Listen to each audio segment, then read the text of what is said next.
HMPV virus ఇది ఏ channel అయినా పెట్టండి, ఈ న్యూస్ ప్రతి ఒక్క ఛానల్లో మనకి కనిపిస్తుంది, వినిపిస్తుంది. అసలు ఏంటి హెచ్ఎంపీవీ వైరస్? కొంచెం బ్రీఫ్గా చెప్తాను.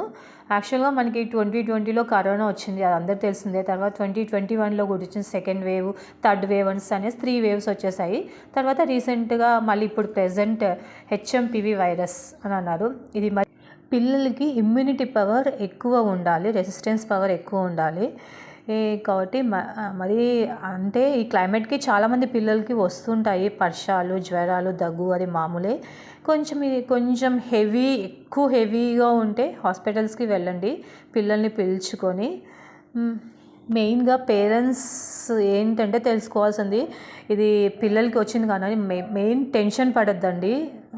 అంటే క్లైమేట్కి వస్తాయి, టెన్షన్ పడేసి భయపడొద్దండి. ఫస్ట్ మెయిన్ అదే పేరెంట్స్ ప్రతి ఒక్కరు తెలుసుకోవాల్సింది.